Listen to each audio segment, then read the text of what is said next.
Hello, beautiful people, and welcome to Notre Dame Stadium in South Bend, Indiana.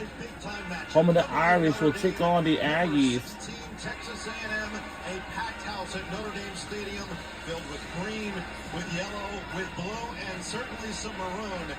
And with the big game comes big emotion. And before this, there was something going on. As teams were going back into the tunnel towards their locker rooms, you could feel the energy and the animosity between these two squads as they have a rematch from last year's season opener. We welcome to the booth. No Eagle Talk Blackledge. You were down there. You felt it. Yeah, you could feel the energy, right? Even in the early part of warm-ups, you could feel the sense of urgency. And right before I came back up, I was standing by C.J. Carr, and as the Notre Dame offensive lineman came out, he headbutted every single one of them, even a couple of the injured guys that didn't even have a helmet on.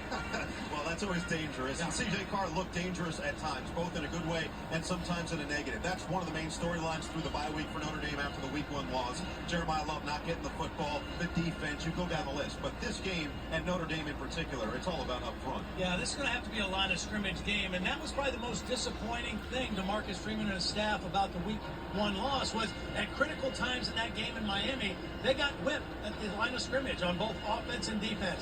They've stewed over that now for 2 weeks. I fully expect both offense and defensive lines to play much better tonight. I also expect Jeremiah Love, who I think is one of the 2 or 3 best football players in all of college football, to have a bigger role in the game plan tonight. Only 14 touches. He was just the guy against Miami. He's got to be the guy tonight against the Aggies. We've seen that he's more than capable. The Aggies feel like they've been here before. 2 top 10 wins last year, but they happened at home. And for Mike Elko, building this culture, building this program, this could be a signature win on the road. Yeah, it sure could. And he's such a very good, he's a great coach. Like Marcus Freeman, defensive-minded guy, tough guy, blue collar, but he has a much more explosive offense than the one that he had against Notre Dame last year. It's led by sophomore quarterback Marcel Reed, who's making his 11th start tonight. First road game, but you can see from last year to this year his maturation, his development as a total quarterback under the tutelage of his coach Colin Klein, who's a pretty fair dual-threat quarterback himself at Kansas State. It's an explosive offense, and what you're seeing with Marcel Reed, his eyes are finally starting to catch up with his feet.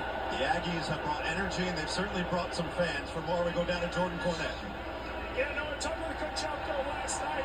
He said he expects to be the best version of this Notre Dame team tonight. Stewing the Irish in the loss in Week 1, having the whole bye week to think about that thing. I then asked him, well, what do you expect to see from this Notre Dame team tonight? Coach Elko flatly said, a whole lot of Jeremiah Love, like Todd mentioned, his lack of carries. They expect him to see it a lot, that Aggies defense, and Coach Elko, they plan to be ready.